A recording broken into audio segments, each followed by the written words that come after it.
BR ou para você que nos assiste no youtube.com/, Café com Velocidade. Estamos começando mais uma edição de verão aqui no Café com Velocidade, aproveitando este momento em que a Fórmula 1 está de folga. Daqui a pouco os carros voltam para treinos livres, para entrar na pista. Daqui a pouco a temporada começa e a gente volta naquela sequência, naquela coisa frenética de cobrir as corridas.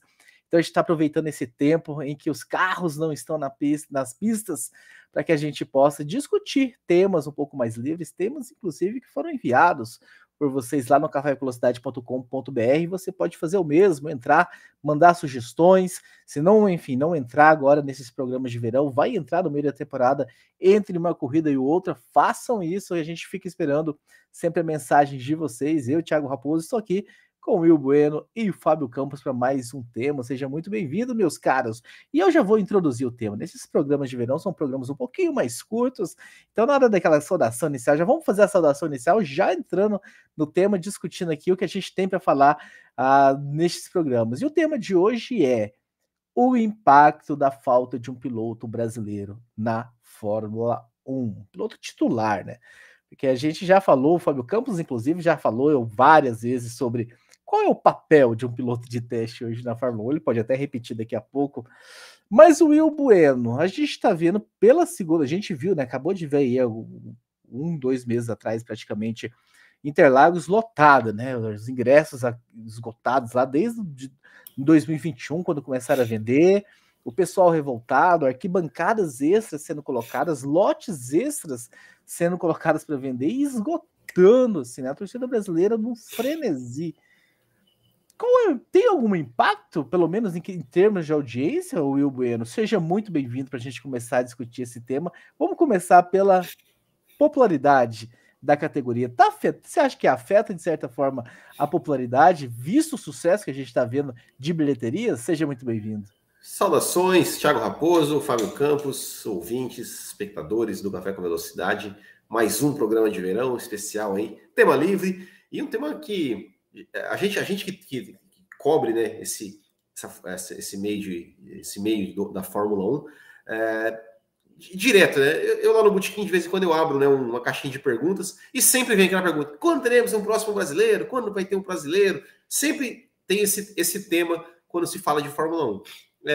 Eu acho que, em termos de público, no autódromo de Interlagos, eu acho que isso não afeta, não afeta muito não, porque ir para um autódromo, você está indo para uma experiência, você está indo, né, ver os carros. Tá mudo, você tá mudo, Raposo, o senhor tá mudo. Continua mudo. São os dois mudos, eu vou parar de mudo, vou mutar só em um, já prometi isso. É isso. Você falou que eu tava mudo, eu fui desmutar no lugar, eu me mutei lá. Mas enfim, é engraçado, Will Bueno, porque eu fui em Interlagos de 2004 a 2019, né? O Fábio Campos foi até mais, enfim, mais recente, mais antes do que eu. E teve uma época que nós tínhamos brasileiros e não lotava. Você chegava lá no domingo, tinha a bilheteria aberta, vendendo, a gente via espaços na arquibancada e tinha brasileiro. Não sei se é o fenômeno Netflix também acertando o Brasil. A gente sabe que esse fenômeno acertou muito lá nos Estados Unidos, mas não sei, não consigo medir. Não, com certeza acertou, sim, porque o que a gente vê de novos perfis, né, no Twitter, principalmente, canais no YouTube, de gente nova, né, de gente jovem e nova que começou a assistir Fórmula 1. Às vezes a gente vai seguindo ali. Vai seguindo, né, no Twitter ali, vai passando, aparecendo na nossa timeline discussões, conversas entre, enfim, tweets ali, né? Quem usa o Twitter sabe como é que é. E eu comecei a ver a Fórmula 1 em 2019, 2020, 2021. Então, acho que o efeito Drive to Survive, ele deu esse boom, né, assim, em termos de popularidade para a Fórmula 1, não só no Brasil, mas no mundo todo. Em termos de Brasil, eu acho eu acho assim, desde que a transmissão passou a ser para a Bandeirantes ela parou com aquela coisa de assim, olha, só vamos mostrar, só vamos dar uma cobertura maior se tiver brasileiro correndo. né, ou seja, então a Band ela faz pré-hora, ela faz transmite a corrida, transmite o pódio, transmite o pós-corrida, enfim, transmite os treinos livres do canal fechado e tudo mais. Então isso acaba aproximando mais, né, o público, né, do esporte em si. E além do que, né, eu acho que os ídolos que são formados no esporte, né, o Hamilton, o Vettel um pouco anterior, agora o próprio Verstappen, hoje em dia não tem muito mais aquela questão de nacionalidade, né? Ou seja, hoje em dia você vê no próprio futebol, molecada aí, Cristiano Ronaldo, Real Madrid, Paris Saint-Germain.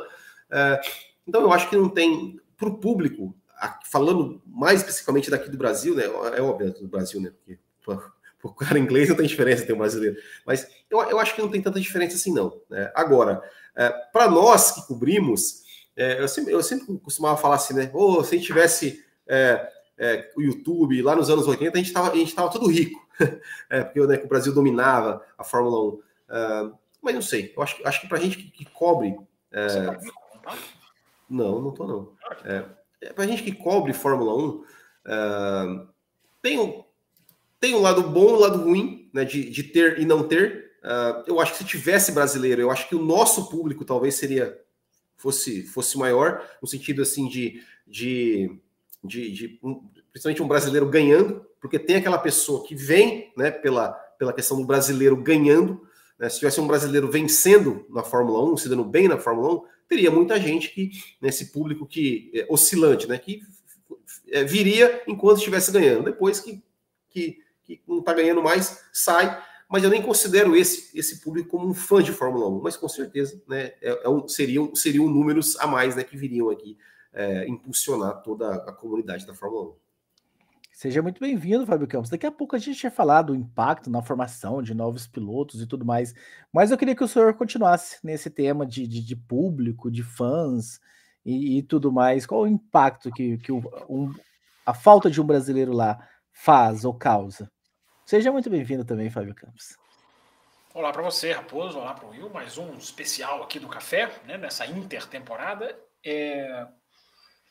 Eu acho assim, Raposo, o Netflix tem o peso, vocês citaram, né? Mas eu acho que tem uma ligação muito grande com as redes sociais, que é uma coisa que a gente já abordou aqui nos especiais, né, na questão dos bicampeões do mundo. À medida em que a Fórmula 1 mergulhou nas redes sociais, passou a trabalhar, ela conseguiu também um público que vem por ali, que a Fórmula 1 passou a não ser nada nas redes sociais, ela passou a ser uma categoria esportiva como outra qualquer, fazendo algumas coisas até melhores do que outras, né? Colocando ali muita coisa né, trechos de corrida, ultrapassagem, história, enfim, essas coisas todas que eu acho que são também termômetros que puxam público. Né? A gente tem hoje o Autódromo de Interlagos está lotado, como você falou, mas ainda assim você não pode dizer que seria igual. Podia estar lotado igual. A venda poderia ser a mesma, mas o perfil seria diferente. Porque é aquela questão, né? Você estava citando aí Interlagos especificamente. Né? Quando era uma outra época, que eu vou citar aqui, era justamente a época em que não tinha rede social, mas eu vivi Interlagos na transição do Barrichello, da Stewart para a Ferrari. Eu fui 2 vezes, as 2 primeiras vezes que eu fui, o Barrichello era piloto da Stewart. E na terceira vez que eu fui, o Barrichello era piloto da Ferrari. E era outro autódromo. Não só na questão da lotação, evidentemente, né? O ápice da lotação de Interlagos foi 2001, 2001, 2002. Esse foi o ápice. Nunca mais foi igual. Nem a decisão de 2008 foi igual. Eu acho até que por menos ingressos, pelo menos ali na reta oposta. Pode ser que os números me desmintam. Pode ser que arquibancadas adicionais e VIPs, pode ser que o público seja maior. Mas o povo, digamos assim, a massa, ela nada se compara a 2000 e 2001, que são os anos do Barrichello, a estreia, os anos da esperança, 2002, 2003. Depois foi diminuindo. 2004 já não era a mesma coisa. Já não era a mesma coisa. mas nos anos da esperança do Barrichello na Ferrari. Então, Raposo, por mais que a gente esteja vendo públicos enchendo Interlagos, e isso é uma grande vitória, eu acho, da Fórmula 1, eu acho que o público brasileiro continua a mesma coisa.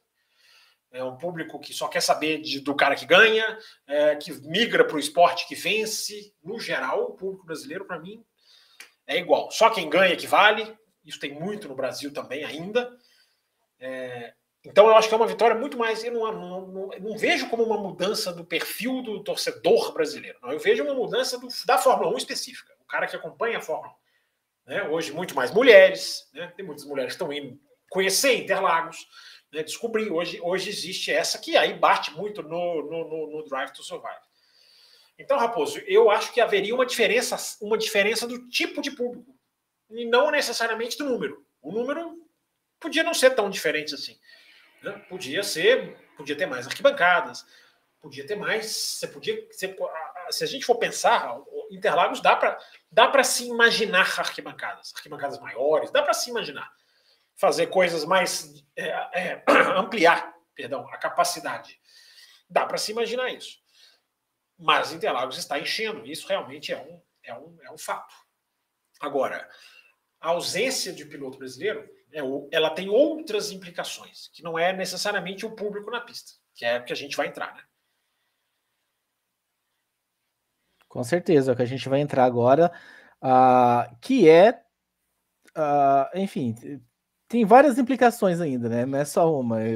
Tem a questão da federação, tem a questão da não formação, da não renovação de pilotos que estão vindo por aí, porque falta um grande ídolo nacional, pelo menos, ver um piloto ali, enfim, com as cores do Brasil e tudo mais, celebrando e comemorando. Isso implica em uma série de coisas.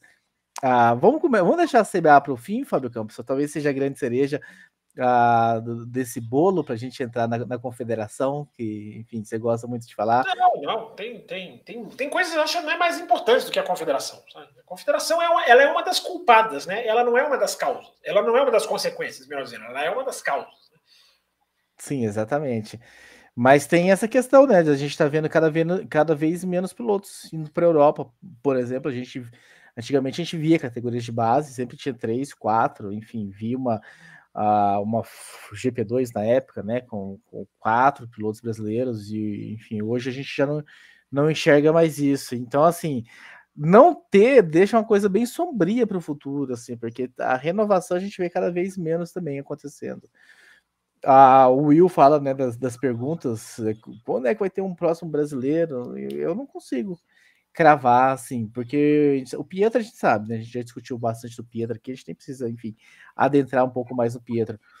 O Drogovic, talvez, mas enfim, tá nessa posição agora de piloto de teste numa Fórmula 1 que não testa.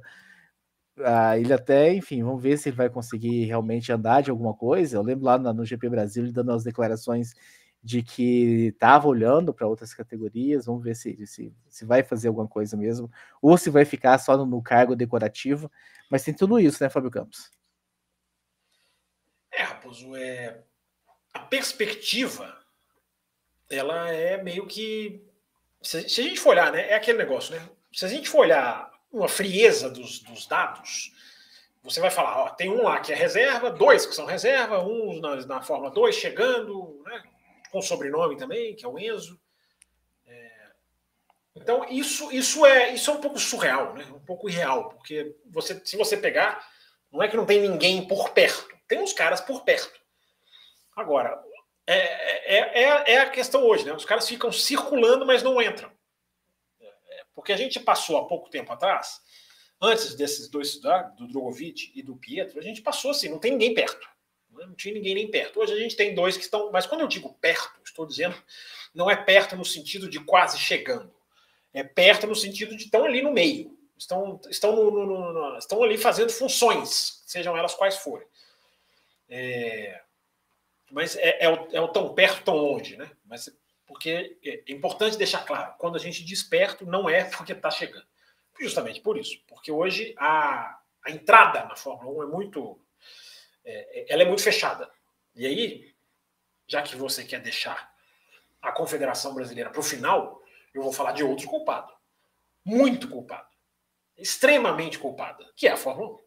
A culpa de não ter um piloto brasileiro na Fórmula 1 é muito também da Fórmula 1. Porque ao manter 20 cadeiras, porque quer, a Fórmula 1 mata a diversidade de países e de pilotos. Ela mata o fluxo, ela mata a engrenagem, ela mata as categorias de base, ela vai matando. Ela vai matando lentamente. Né? Ela vai matando lentamente, ela não mata de uma vez. Mas a Fórmula 3000 morreu e teve que ser salva, e aí foi até o Bernie Eccleston, né? Há que se dizer, né? Tem os seus méritos nisso, de revitalizar e resetar a categoria, que não é uma coisa simples, não é. Eu acho que hoje em dia é mais difícil ainda, por questão de custos, de tecnologia, de valores, enfim, de orçamentos. Então, Raposo, a gente tem muito como culpada a própria Fórmula 1. Porque não existe. Com 20 cadeiras, você vai filtrar, você vai. O mundo todo ele vai se desenvolvendo. Antigamente, a gente tinha os polos do automobilismo que dominavam. Era o Brasil, era a Inglaterra, era a Itália, que tinha muito piloto. Né? Você tinha ali França, embora tenha tido um hiato também, mais recente. Mas era mais ou menos isso. Aparecia um ou outro, tinha um japonês de vez em quando. Você podia até chamar o Japão de um dos participantes frequentes. Hoje em dia, não. Hoje em dia você tem um cara dos Emirados Árabes, hoje em dia você tem um monte de russo, você tem um monte de. Apesar de que agora a Rússia ficou afastada, mas você tem lá. O Schwartzman é um cara que, por ter dupla nacionalidade, ele consegue, tá lá, é um russo. Tá com a bandeira israelense. Hoje em dia, você tem até na Europa, você tem espanhóis, cara. Você não tinha espanhóis. Hoje você tem espanhóis. Hoje a Espanha, você vê um cara da Espanha, você já não assusta mais. Alemães, né? Alemães, né? Você vê lá o Carlos Sainz, tudo bem, é filho, mas você tem lá o Alguer Soares, você tem o Balu. Então você tem uns caras. Você hoje vê um piloto espanhol, por exemplo, você não assusta mais. Por quê? Porque o mundo inteiro vai querendo entrar na festa, vai participando, vai desenvolvendo. De vez em quando pinga um polonês, uma coisa que não é também, não quer dizer uma cadeia de produção, digamos assim. E quem não acompanha, né, vai ficando para trás. Depois a gente vai falar desses problemas do Brasil. Mas a Fórmula 1, neste exato momento em que o automobilismo deveria estar sendo massificado no mundo, massificado nos países, né, devia haver um trabalho enorme, grande para pôr mulher na Fórmula 1, para pôr africanos como pilotos, para pôr mais. Mas você não faz isso se você não aumentar o grid. Cara, você não faz. Não existe esse trabalho com o grid que a Fórmula 1 tem. Não existe efetividade, não existe. Não existe nem ideia de você fazer esse trabalho com esse grid, porque esse grid desse tamanho vai continuar sendo responsável e muito pela ausência de pilotos brasileiros. Porque se você tivesse hoje, nessa intertemporada, 24 assentos, a chance de você ter o Drogovic era muito maior. Não estou falando que teria garantido, mas a chance de você ter o campeão da Fórmula 2 é muito maior. Se você tivesse 24, que seria motivo de festa para nós, mas que não é tudo isso, cara. Para a Fórmula 1 não é tudo isso. Né? Para a Fórmula 1 ser a categoria rainha do mundo, ela precisa ter 28 para lá. Né? Ela podia ter 30, 32, tudo bem, ela não quer chegar nesse número, mas ela podia ter lá, no mínimo, os 26. No mínimo. Hoje, com 22, é gente estourando rojão. Né? Se tiver 22, se entrar mais uma, não assimila, Raposo. Não assimila. Não vai. Então, e o Brasil acaba, pelos seus problemas, acaba sendo muito prejudicado nisso aí. Muito prejudicado nisso aí. Porque a gente fala, vamos falar do Brasil, a gente fala dessa questão do público, se vai influenciar no público, se vai fazer novos pilotos, a gente vai falar. A questão é pior do que essa. O Brasil hoje, ele não está num esporte que ele já dominou. Ele não faz mais parte de um esporte que ele já dominou. Não é que ele sempre foi um participante. Não, o Brasil já foi um senhor nessa história. Já foi, já teve a sua fase, né, no final dos anos 80, começo dos anos 90, que alternava, não era só um, não foi só um ali, outro aqui. Não, ele já teve uma fase de dominar aquilo ali. Entendeu? Então, o país hoje está fora. Essa é a grande, para mim, essa é a grande mensagem do programa de hoje. A gente já sabe, o público está. Né, é um público diferente, mas tá bom, a gente abriu o programa falando isso. Né, não é um esporte abandonado no Brasil, hoje é um esporte mundial. E o Brasil vai meio que na onda, vamos falar a verdade também. Hoje a Fórmula 1, onde ela foi, ela enche. Não é que só o Brasil está enchendo Interlagos. Onde ela foi, ela lota. Né? O México construiu mais arquibancada para lutar. Né? Nesse ano que acabou. Então a Fórmula 1 hoje ela é um espetáculo que conquistou o mundo em termos de público. Ela conseguiu se fazer uma atração. E o Brasil vai nessa onda. Só que é aquilo que nós estamos dizendo aqui. independente de público, independente da cadeia que foi quebrada, porque foi quebrada uma cadeia.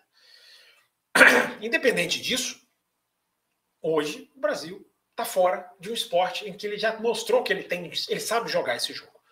Braço o Brasil tem, categoria para piloto o Brasil sempre mostrou. Isso é que é o grande, isso é que é a grande. Vamos tentar analisar sem pensar em consequências ou causas. Vamos tentar fazer um pause do momento aqui, um congelamento do momento. Hoje não tem num esporte que sempre teve, né? E tem as suas causas, tem as suas razões. Mas é interessante, né? Você está falando isso. A gente, por exemplo, para 2023, pode ser que não tenha nenhum alemão, né? O Mick Schumacher ou o Huckenberg, pode ser que não tenha. Pode ser que não tenha. O alemão vai ter. O alemão vai ter. Mas a França... Tem um delay aí que pode me matar, né? Mas o alemão... Mas tudo bem, você está falando assim, pode ser que o alemão... Você vê, a França foi um país que teve muitos, né, muitos pilotos de uma vez, e de repente ficou um hiato sem nenhum, hoje tem, né? Hoje tem Gasly, hoje tem ganhadores de GP, né? A França tem vencedores de corrida. Exatamente, né? Exatamente. Então, será que esse hiato do Brasil, será que ainda vai durar muito tempo? E será que quando acabar esse hiato, será que conseguiremos emendar uma sequência? Porque você falou, né? A gente veio, né, dessa dominância, né, que a gente tinha nos anos 80, anos 90. Veio o Barrichello, depois que ainda ganhou algumas corridas e tal, chegou, né? Depois veio o Massa também nessa mesma pegada, mas depois disso, né? Parou de surgir, parou de pilotos, até nas categorias de base. A gente viu quantos brasileiros, por exemplo, que brilharam em categorias de base. Eu me lembro, cara, do Pisoni. Nossa, o Pisoni era um fenômeno na categoria de base. Olha, o Jungle Boy, não sei o que, tal. E na Fórmula 1 não vingou. E hoje em dia a gente não tem nem mais esses caras brilhando na base, né? Não tem mais esses caras brilhando na base, né? Isso que é muito ruim. E eu concordo com o que você falou, não tem, né? Com 20 carros é inacreditável, assim, que o campeão da Fórmula 2... Brasileiro, você acaba de falar que a gente não tem o cara brilhando, mas pela primeira vez sim. Eu estou dizendo assim, nos últimos... Teve, né, o Drogovic, mas assim... ficou muito tempo sem ter esse brasileiro. E assim, o campeão da Fórmula 2 não ter vaga na Fórmula 1, para mim, assim, é o cúmulo do absurdo. Mostra que alguma coisa está errada. Hoje a gente... É isso que eu estou falando, né? Hoje a gente tem que culpar a Fórmula 1. Quando o Massa saiu, eu nem entrava muito nessa. Mas, apesar de que não tem muita diferença, né? Mas hoje, a grande diferença, para devolver para você, hoje é a opção que a Fórmula 1 teve. A Fórmula 1 chegou a 20 carros por falência quase, incompetência, não falência financeira, mas por falhas. Ela fica nos 20 carros porque ela quer. Então hoje ela é culpada. Ela é muito culpada também de não ter piloto brasileiro. Tá, ela é culpada. Se a gente tivesse 24 carros ou 26, as chances do Drogovic, não dá para garantir, mas as chances seriam bem maiores. Mas tá chegando um americano, tá chegando um australiano, tá chegando, enfim, tá chegando outras nacionalidades. O americano é outra história, é diferente. O contexto é bem diferente, porque é uma mira de uma categoria num lugar, né? Estão mirando um lugar, vamos para este lugar. Aí entra na bola.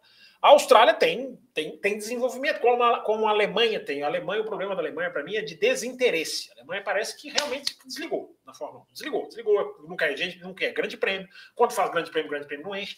Cada país, para continuar você, Raposo, cada país tem o seu jeito. Cada país tem a sua peculiaridade. Mas mesmo, você vai sempre achar. A Austrália está chegando, daqui a pouco vai chegar mais um asiático. Tem um chinês lá agora e tal. Eu gosto dos Estados Unidos, né? Aí o chinês você compara com o americano. Que o chinês ali é o seguinte, vamos lá para aquele mercado lá. Alguém traz alguém aí desse mercado aí. É diferente. O Brasil e a Alemanha estão outro cenário. Mas, Raposo, tudo bem. Você vai falar que estão chegando de outros países, sim, mas o funil é menor. O funil é pior. Há um funil. É isso aí que a gente acabou de falar. Eu falei, você falou. 24 carros, 26, não tem nada, garantia de nada. Mas a chance era muito maior, porque é simplesmente uma regra matemática. A chance era muito maior. E a lei eu ia falar lei de Murphy, mas não é não. É a lei do Adam Smith, se eu não estou falando aqui uma besteira. É a lei da oferta e da procura. Quando você tem menos oferta, você vai vender mais caro. Você é dono do negócio. Você tem muito mais poder de barganha. Tem pouco assento, meu amigo. Então, para vir no meu, você vai pagar muito caro. Isso mata a questão de quem não tem dinheiro. Porque tem pouco assento. Se você tem 26, 27, 28, você vai cobrar caro? Tá bom, eu vou negociar com a outra ali. E vou acabar fechando lá. Veja o que fizeram. Né? Tem gente que não consegue entender por ignorância. Tem gente que escolhe ser ignorante. Né?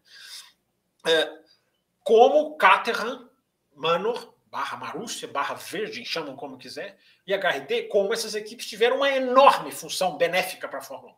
Porque simplesmente colocaram 17 pilotos. Mas essas equipes não brigavam por nada. Não brigavam, era um problema. Foram altamente, digamos, trapaceadas, porque foi uma sacanagem que fizeram com elas. E elas mesmo assim colocaram 17 pilotos na Fórmula 1.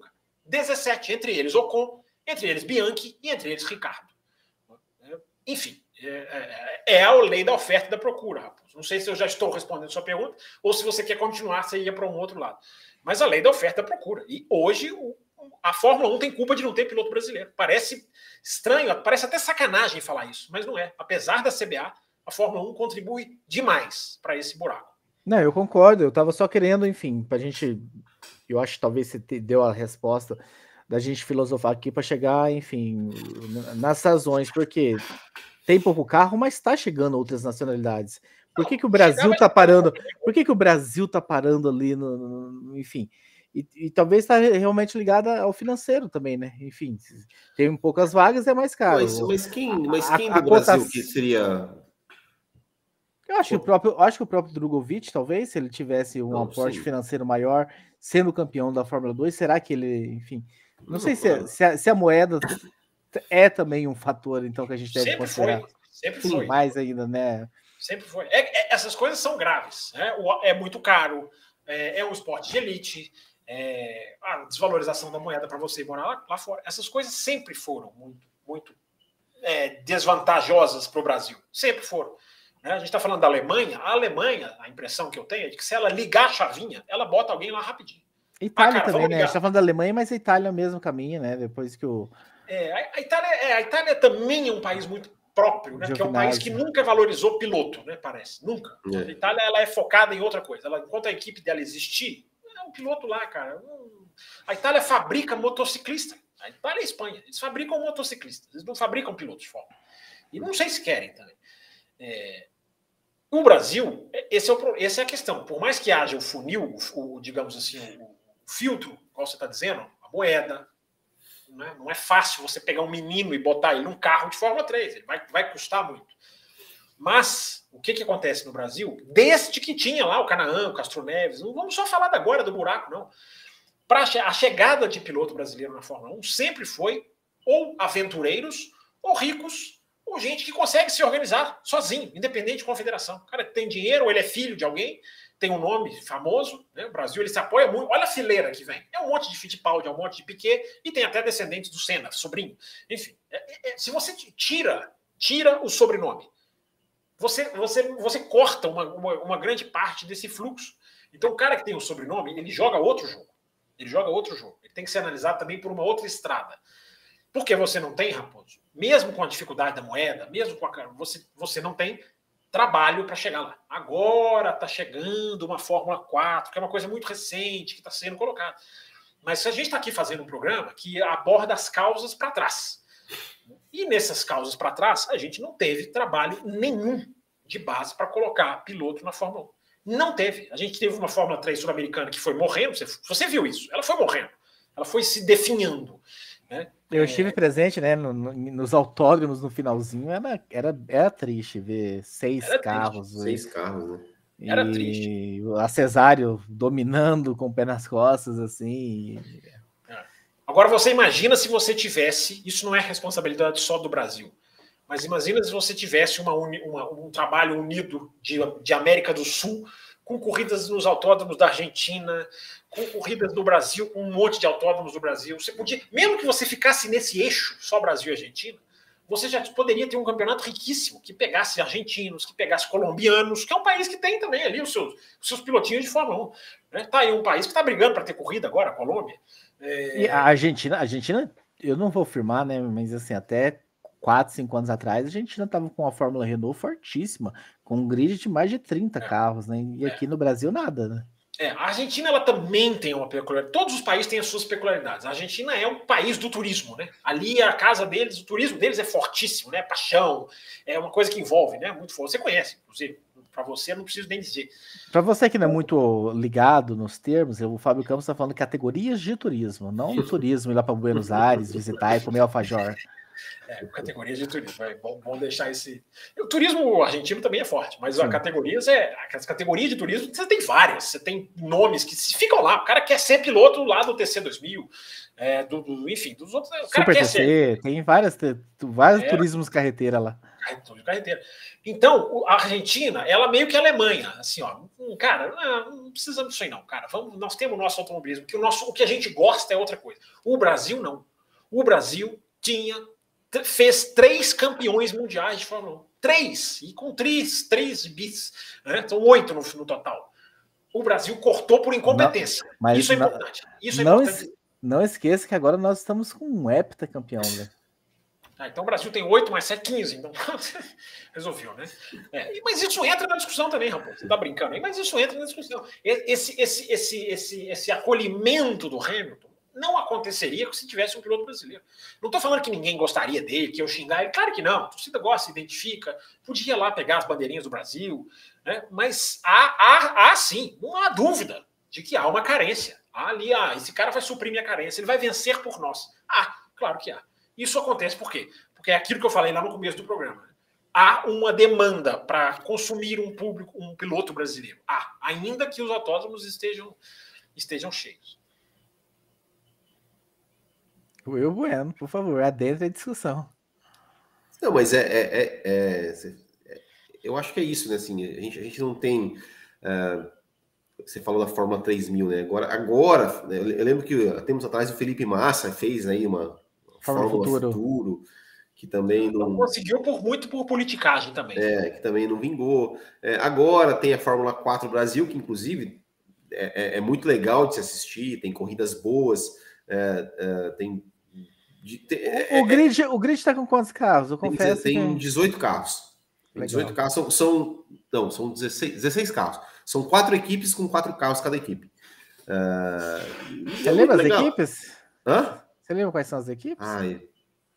Agora de cabeça não vou lembrar. Você fala da Fórmula 4? Fórmula 4 Brasil, Vamos ver se a gente acha aqui. Eu acho que são as equipes da Stock Car. São as equipes da Stock Car, exatamente. Full time, se não me engano, tem...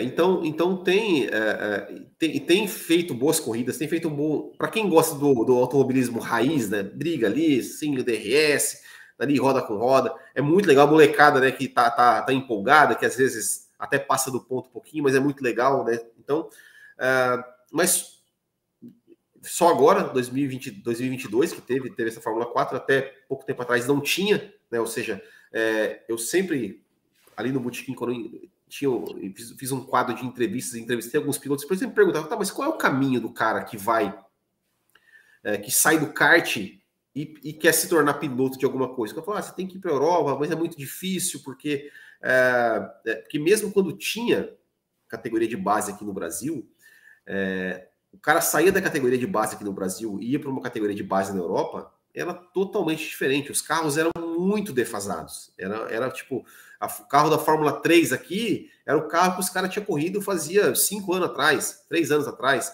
Então era muito defasado. Agora, com a Fórmula 4, não, é o mesmo carro que o cara na Itália corre, o cara na Alemanha corre, o cara Pode falar, como você achou as equipes aí? Não, eu achei, mas eu ia complementar, pode terminar, eu quero complementar sobre o assunto. As equipes são KTF, Full Time, do Maurício Ferreira, né? A TMG e a Cavaleiro Esportes. Exato. Então agora veio, né? Tá vindo a Fórmula 4, tá em corridas bem interessantes. Já tivemos, né, um piloto ali campeão com um certo domínio, vamos dizer assim, né, porque parece que está num nível superior também, porque além de andar na Fórmula 4 brasileira, ele também andava na Fórmula 4 italiana, né, o Pedro Clerot, e espero que a categoria não morra. E eu espero que também esses pilotos que hoje estão na Fórmula 4 tenham uma sequência, consigam, né, fazer ali uma escalada, consigam ir para a Europa, continuar as suas carreiras, para quem sabe sonhar ali, chegar numa Fórmula 1. Eu queria falar sobre isso, Raposo. Vamos lá. Porque eu acho assim, claro que a Fórmula 4 é legal, claro que é bom ter, claro que é muito melhor ter do que não ter. Mas, cara, é aquilo, né, Raposo? Só uma categoria não resolve. Não é? A gente precisa de... Se a gente quiser ser uma força no esporte, como a gente já foi, e a gente foi sempre nessa base do individual, cara, eu consigo, eu vou lá, desde o Emerson, entendeu? Eu vou lá, cara, eu vou conseguir, eu vou sofrer e vou fazer. Sempre foi uma coisa muito individual, não existia um conjunto. E olha que tem 8 títulos, hein? Você imagina se tivesse o que eu vou dizer aqui, que eu acho que precisa ter, porque uma categoria... É igual eu falo da W Series, cara. Mesma coisa que eu falei da W Series. Uma categoria não resolve. E tem aqui o Café Expresso, tá aí no YouTube, quem quiser procurar Café Expresso. Era a época que a gente era só áudio. Vou ver se eu acho esse link aqui. Tá fácil de achar, eu tenho até nos meus favoritos aqui. A gente pode até colocar aqui na descrição. Quando lançou-se a W Series, antes deles fazerem a primeira corrida, eu sempre vou lembrar desse Café Expresso. Eu vou ser chato, infelizmente. Porque eu gravei o Café Expresso dizendo, gente, mulheres no automobilismo, uma categoria não resolve mais do que um projeto, do que planejamento, eu acho que tá escrito na capa do Expresso. É a mesma coisa no Brasil. Claro que a Fórmula 4 é legal, claro que a chance aumenta, claro que se ela for bem estruturada, bem cuidada, ela crescer, ela ganhar mídia, ela vai sendo um motorzinho. Mas, para você colocar piloto brasileiro na Fórmula 1, você tem que criar uma cultura, cara. Você pode fazer muito mais do que só a Fórmula 4. E aí, o que você vai fazer? Vai pescar menino no kart, vai fazer um campeonato de kart estruturado. Né? Nem sei se existe mais a seletiva Petrobras de kart, que sempre existiu. Nem existe mais, né, Will? Foi substituído pela Copa Botequim, GP. Sobre a Copa Botequim. Mas você vai pegar, você vai garimpar. É o que os caras, até do futebol, com todas as suas mazelas, sabem fazer. Você vai pegar campeonatos de kart, você vai sentar com as federações e tentar fazer um campeonato de kart minimamente barato e organizado. Um campeonato que você fizer de amadores, você já pode tirar alguém. E aí você tem que ter alguém na CBA que trabalhe, que vá lá e observe isso. Então você começa a juntar no kart. Aí você começa a fazer um campeonato com os melhores do ano, quem sabe? Né? E aí você já começa a criar o quê? Uma escada. Uma escadinha. Se você fizer um trabalho de kart bem feito, você já cimenta, você já faz a fundação do solo para você lá depois construir a pilastra. E aí você tem um mapeamento do kart, um trabalho no kart, uma divulgação do kart. E aí você pode trazer esses nomes famosos, o Massa, o Canaã, o Castro Neves, você traz esses caras para ser a sua cara. Pega o Hamilton, já que querem, né? Se bobear, até o Hamilton pode ser. De vez em quando ele vem aqui, né? Não sei se ele investiria assim no kart brasileiro.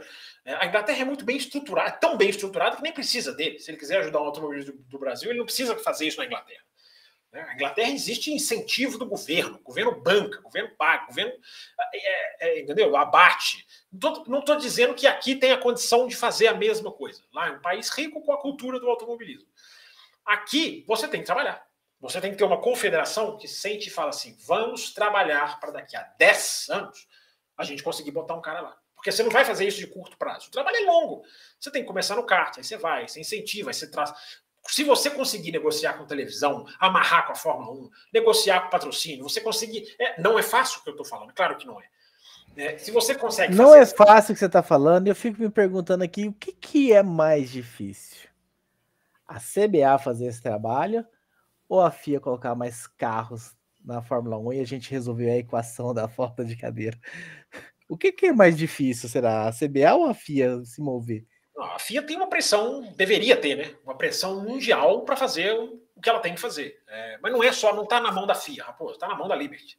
E está na mão das equipes. Aí toda aquela estrutura da Fórmula 1. Né? A Fórmula 1, a partir do momento em que ela entrou na Bolsa de Valores, ela criou lá ela está na Nasdaq, melhor dizendo, ela vira um negócio tão forte que ela não admite um passo para trás para dar 2 para frente. Não admite. O raciocínio de vamos dividir mais o bolo para a gente crescer lá na frente, o pensamento cego, puramente de bolsa de valores mesmo, estou falando aqui de uma maneira bem simplista, não permite. Então, a partir do momento em que a Fórmula 1 virou um negócio tão grande que ela entrou ela se lançou como na Nasdaq, ela lançou ações, investidor, ela dançou. Aí ela dança, porque ela não consegue mais pensar como esporte. Ela só é pensada como um cara de financeiro. Ela é tocada como um projeto financeiro, ela vira um projeto financeiro. Então, Raposo, você tem essa diferenciação lá. Aqui, teoricamente, é mais fácil até. Porque aqui você precisa de boa vontade. Lá você não precisa. Lá a boa vontade é pouco. Porque lá você tem que mudar uma estrutura. Pegar um regulamento e jogar fora e criar um outro próprio para o esporte. Você tem que transformar a Fórmula 1 numa MotoGP. Né? Que assim, não, as decisões minhas, quem toma sou eu, não são vocês. Mas a Fórmula 1 seguiu, né? Do Eccleston para frente, a ideia do toma para vocês e me dá um pedacinho da grana aí que eu estou satisfeito.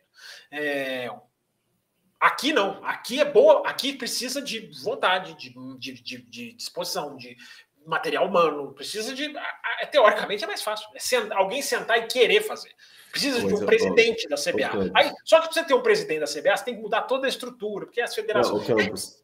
Só para terminar, a questão. O problema não é o automobilismo brasileiro, é o esporte brasileiro, que depende ainda dessa relação, né, feudal de federações que ganham comissões, aí votam com candidato já pré-escolhido, que não precisa, só precisa favorecer o modus operandi atual. É essa roda, né, que não vai quebrar nunca. Né? Não, tem que quebrar um dia. Eu estava ouvindo você falar, né, sobre o campeonato, organiza o campeonato de kart, que seja minimamente barato e tal.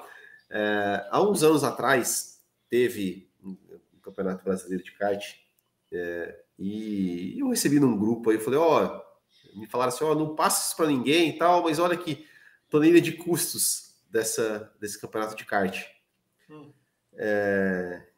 Cara, a taxa que a CBA cobra para quem organizava o Campeonato Brasileiro, para ter o nome do Campeonato Brasileiro de kart, era uma coisa assim, absolutamente absurda. Absolutamente absurda. Eu falei, tá, mas os caras fazem o quê?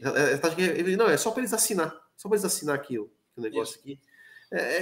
A CBA sobrevive de vender carteirinha. É praticamente isso que a CBA um negócio que eu falei, cara, não é possível que ok, tem cobra, né, tal, beleza, né, mas, meu Deus, era um negócio assim, absolutamente absurdo que é isso, né? É impeditivo, né? É impeditivo. Né? O cara bate o olho e fala assim, não, obrigado, vou lá para outro lugar. Vou tentar investir em outro. Exatamente. Essa boa vontade, por isso que eu falo, você trazer um Hélio Castro Neves, você pegar essa gente, um Tony Kanaan, tô citando uns nomes que me vêm na cabeça aqui, o Massa, você pegar essa gente que tem dinheiro, que pode, eu vou ajudar, vou emprestar meu nome, vou emprestar patrocínio, você já começa. Aí você consegue fazer você imagina um campeonato de kart, Will, em que você tenha uma enorme parcela financiada. O cara não tem que pagar tanto. Tudo bem, vai pagar. É caro. Não é simples. Não é simples como jogar futebol. Claro que não é. É caro. Você mexe com kart, você sabe disso. Não é uma coisa barata.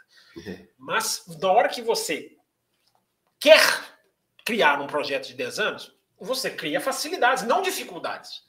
É isso aí que você está contando. Hoje o cara, ele pega ali, vou entrar nesse negócio aqui, quero mexer com isso, quero chancelar, quero criar um campeonato aqui que seja ligado, né, com a estrutura oficial, digamos assim. Aí o cara pega e acontece isso aí que você falou, o cara não vai fazer, não vai tocar.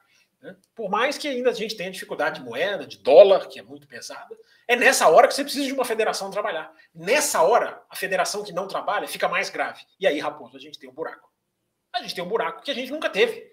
De 2017 foi o último ano do Massa. 18, 19, 20, 21, 22. 5. 23, aí você vai criando aí você vai. O perigo disso tudo uma coisa é você ter um público agora. Netflix, redes sociais. Quem garante que esse público é fiel? Quem garante que esse público vai ficar? Se a categoria tiver o mesmo vencedor nos próximos 4, 5 campeonatos. Campeonato acabando no meio do ano. Ou nem existindo, como o de 2022. Quem garante que esse público vai ficar? Né? Tudo bem, o público que vai atrás de piloto, ele também tem esse asterisco. Né? Eu quero o ídolo. O ídolo sai, eu também vou sair. Mas se você tiver piloto, a chance de você ter um público fiel, criar cultura, é muito maior. É muito maior a chance de você fazer a roda rodar. E é aquilo que eu falei lá no comecinho do programa. O triste hoje, independente de futuro, CBA, de kart, de projeto, independente disso, o triste hoje é ter um esporte que a gente participava bem. E hoje a gente não é mais nada. A gente não é nada, tudo bem. A gente tem um grande prêmio, que é uma coisa que faz diferença. A gente tem um grande prêmio. Mas a gente não tem e não sabe quando vai ter. E se tiver um Drogovic da vida, é uma ação individual. É um cara que foi lá e conseguiu, ou é um cara que tem um sobrenome de família. Não existe o trabalho, o projeto. E uma coisa, rapidinho, Raposo. O Bernie Eccleston, que eu critico muito, eu acabei de criticar, ele tinha também um peso positivo para o Brasil, que ele ajudava a empurrar piloto brasileiro. Claramente. O Eccleston não, cara, vamos lá, vamos manter um brasileiro aqui, ó, esse cara que põe esse cara aí. E o Eccleston tinha essa... Ele mexia no tabuleiro de xadrez. Né? E o Eccleston sempre soube, aí até com razão, que o Brasil é um mercado automobilístico muito forte, dos maiores do planeta. Então ele jogava isso lá. Será que é coincidência? O Eccleston saiu quando? 2016. Será que é coincidência? Não é, né?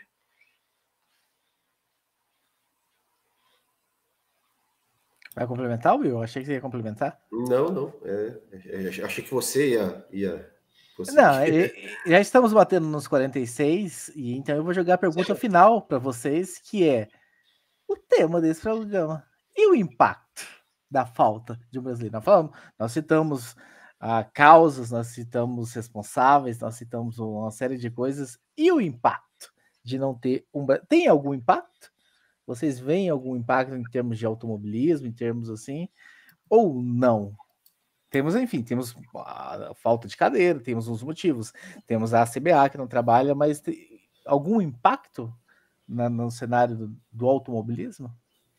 Eu acho que o impacto é essa desculturização, né? Estou inventando uma palavra aqui. O impacto é esse. Você vai desconectando, entendeu? Você vai se sustentando de uma coisa que é mérito da Fórmula 1, tá, gente? Eu não estou criticando, não. Mas você vai dependendo das redes sociais.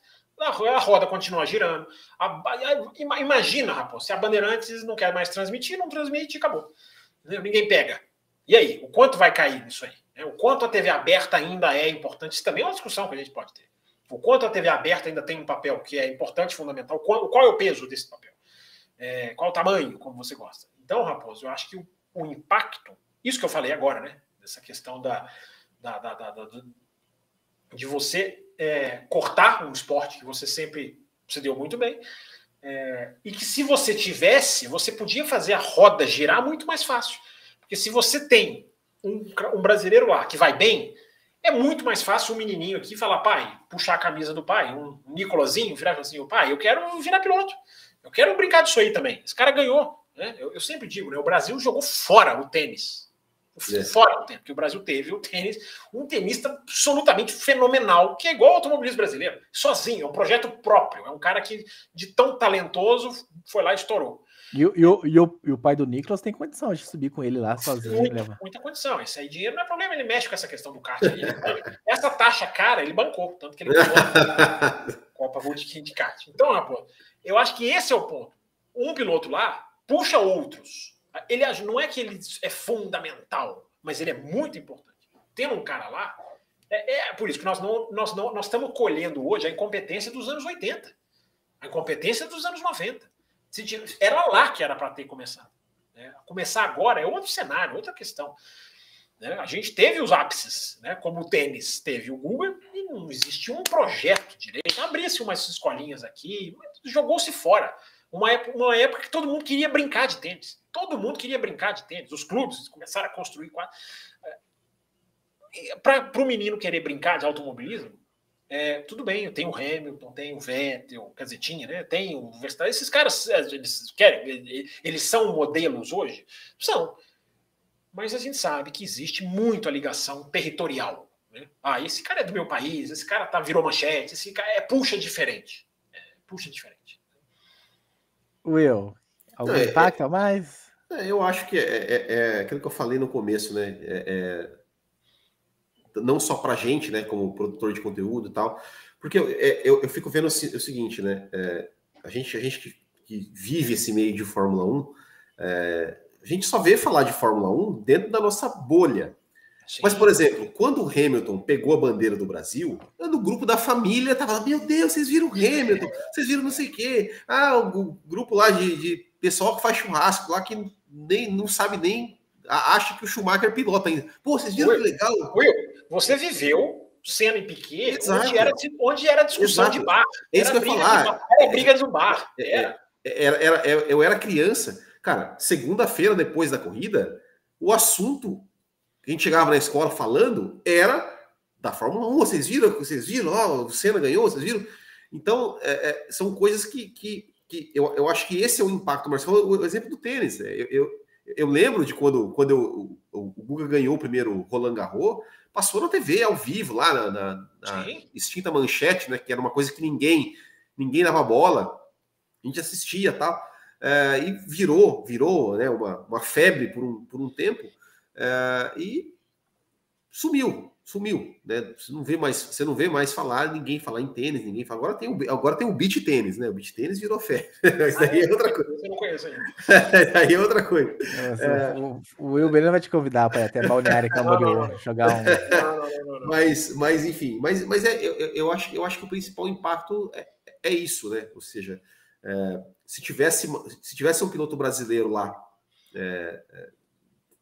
porque assim, o piloto, o brasileiro, ele se torna, mais do que o piloto, ele se torna uma personalidade. E daí o cara vai fazer propaganda de não sei o quê, vai fazer propaganda de tudo, né? De banco, de carro, de escola de sei lá o quê, de tudo, e o cara fica conhecido e as pessoas começam. Vai ter que. O cara vai correr. Começa É assim que a roda gira em vários países, né? Os filhotes do Alonso na Espanha, os filhotes do Schumacher na Alemanha. Isso é normal em todos os países. Exatamente, né? Então eu acho que esse é o grande impacto, né? É um impacto mais cultural mesmo, da pessoa ser, né? Digamos, o Brasil ser o país da Fórmula 1, como nos anos 80 era, porque era um período que a seleção brasileira não ganhava nada. E os pilotos brasileiros da Fórmula 1 ganhavam tudo, né? Então se tornou aquela paixão. E a gente tinha, né, Will? A gente tinha a imprensa que só mais uma coisa, última coisa. Eu acho que tem muito aquela coisa assim da ligação também, assim, né? Porque assim, o cara que tá, por exemplo, eu tô aqui assistindo Fórmula 1, tem um piloto brasileiro, eu torço por esse piloto. O Nicolazinho vai estar aqui, poxa, olha, quando eu era criança, eu lembro de Fórmula 1, do meu pai e tal. São coisas que de certa forma criam, né, um vínculo, né, com o esporte. Eu fui o Nicolazinho, eu vi meu pai assistindo. Agora, o que a gente tinha, só para complementar, Raposo, o que a gente tinha, por exemplo, termômetro disso, né? A gente tinha no Mundial de Fórmula 1 10, 15 jornalistas brasileiros lá fora, indo acompanhar para jornal impresso. Hoje em dia, a gente tem só o pessoal da Bandeirantes, praticamente. Do Brasil, praticamente só o pessoal da Bandeirantes. Quem mais? Não me lembro de outro. A Ju escreve no UOL, né? Então, assim... Não, mas ela é da Bandeirantes, ela tá ali Bandeirantes. Ela aproveita e faz. Os jornalistas ingleses também são assim. Eles vão por um veículo, mas se distribuem depois em outras matérias, em outros freelances, vamos dizer assim. Então, essa rodinha, né? Essa rodinha que eu acho, para terminar, Raposo, é uma expressão moderna, chata, boba. Não, eu tenho uma provocação para você antes de terminar. Deixa eu só concluir, aí você provoca. É a tal da sensação de pertencimento, né? Sensação. É uma expressão já meio... Não gosto dessas expressões modinhas, né? Mas ela é verdade. Gosta. Você disse que não gosta, mas você usa elas o tempo todo. Não uso, não. De desafio a encontrar. O cara, a gente vai acompanhando a Fórmula 1, o público pode até crescer, a audiência pode até crescer, mas é como se tivesse um vidro ali para o torcedor, não para nós. Para mim, independente de ter piloto brasileiro, embora, como o Will falou, para o nosso negócio seria muito melhor, para o café, para o botequim, para todo mundo. Mas assim, para mim não há a menor diferença. Assim. Para fazer cobertura para o café não há, mas para o torcedor há, e é natural que haja, é natural que seja assim. Uma coisa é você ver lá o inglês ganhando, aí depois o holandês, e depois não sei o quê, e você nem perdendo desses caras, tá? Quando você vê o brasileiro ali no meio, é outro jogo, cara. Pra torcida é outro, cara. Mesmo que o cara fique ali, não ganhe, mas o cara tá jogando o jogo. Dá uma outra ligação, é a sensação de pertencimento. De certa forma, você já respondeu a minha provocação, mas eu vou fazer para o senhor encerrar este programa com chave de ouro. Aí vem um brasileiro e a gente somos acusados do seguinte. Nós somos acusados do seguinte. São 1h25 da manhã, tá, ouvinte? Isso. Nós somos acusados do seguinte. Fica falando que não tem brasileiro, mas quando surge o brasileiro, vocês estão aí falando mal do brasileiro. Falando mal de que brasileiro? Como assim falando mal do brasileiro? Que brasileiro que a gente falou mal? Nós ouvimos isso na época, no finalzinho do Massa, do Barrichello. Ouvimos? Eu não lembro, não. A gente ouviu isso no café? Sim, Será que não foi você nas suas redes sociais? Não, teve gente falando que a gente, enfim, que a gente só criticava, que a gente... Não, mas, Raposo, o que foi o final de carreira do Massa, Raposo? O que foi o Massa? O Massa perdeu para o Stroll. O Massa apanhou do Bottas. O Massa na Fórmula E não conseguiu. O Massa foi muito mal. Agora, isso então tudo bem. Já que você fez a provocação, agora você levantou, agora eu vou cortar, né? Não faz parte do DNA de um cara que é jornalista, das pessoas que trabalham com jornalismo, não deveria fazer o falar bem ou falar mal. Quem mistura isso, tudo bem. As pessoas misturam com Hamilton e Verstappen no Brasil hoje. Aos torcedorzinhos do Hamilton que você não pode falar mal do Hamilton. Aos torcedores do Verstappen você não pode falar mal. Tem muito isso. Eu não sei se você lembra, no GP Brasil, lá, enfim, o último agora, lá em Interlagos, em 2022, eu lembro que fizeram uma entrevista com o Drogovic, e aí, no meio da entrevista, perguntaram para ele, enfim, você gosta aí, para quem que você, os pilotos estão atuais? Aí ele declarou que ele, enfim, tinha uma certa torcida, admiração pro Verstappen. Os fãs do Hamilton pararam de seguir, começaram a parar de seguir o Drogovic, porque ele falou que... Isso aí, assim, é isso aí, rapaz, você tem razão, mas, pessoas, amigos, se chegar um piloto brasileiro na Fórmula 1, esperem do café análise. Se o cara for bem, a gente vai falar. Se o cara tiver defeito, a gente vai falar. Né? Eu achei que você fosse incluir na sua provocação o Pietro Fittipaldi, que é um cara que eu falo que não tem condição de estar na Fórmula 1. Não tem, cara. Não tem. Claramente não tem. Mas o que a maioria da imprensa brasileira fala? É injustiçado. Olha, tinha que ter sido ele. Na época do Magnussen, foi uma vergonha, né? A escolha do Magnussen foi... Veículos de imprensa brasileira foi uma vergonha. Por quê? Porque os caras analisam com patriotismo. A grande qualidade do Pietro Fittipaldi é ser brasileiro. Essa é a grande qualidade dele como piloto. Aqui, meu amigo, não espera isso. Não espera. Se tiver piloto brasileiro na Fórmula 1, a nossa audiência pode até cair, Raposo. Porque se vier, galera, achando que é Brasil, Zil, aqui a gente analisa, meu amigo. Só pega aí, tem 15 anos de programa para você. O arquivo não está todo, o acervo não está todo disponível. Mas você tem aí anos e anos de programa para você conhecer qual é a nossa filosofia. Não tem isso não, cara. A gente analisa o Hamilton do mesmo jeito que a gente analisa o Massa, do mesmo jeito que a gente analisa o Verstappen. A gente erra e acerta, mas a gente não tem esse negócio de onde nasceu, tem que falar bem, tem que falar mal. Aí a imprensa é viciada, né, Raposo? Muito bem, meus caros. Agradecendo ao Will Bueno, Fábio Campos e a vocês que nos acompanharam. Lembrando que você que é apoiador recebeu esse programa aí com alguns dias de antecedência do público geral. Você que não é apoiador ainda, eu te convido a fazer parte também dessa trupe. Você pode fazer isso tanto clicando nesse botão embaixo, né? Seja membro aí no YouTube, ou você também pode entrar no apoia.se/Café Velocidade e entrar para a turma de apoiadores. E logo mais a gente volta com mais um programa especial de verão até que a temporada 2023 comece. Apoiadores recebem antes, hein? Apoiadores recebem esses programas antes. E só lembrando, né, Fábio Campos, temporada 2023, quando enfim estiver começando ali, 1-2 semanas antes, nós vamos abrir mão aqui de F1 TV, vamos jogar para cima aqui para quem são os apoiadores da faixa Extra Forte. Então, se liguem nessa promoção, faça lá. Temos vagas, como diria o outro. Exatamente. Então, um abraço para vocês.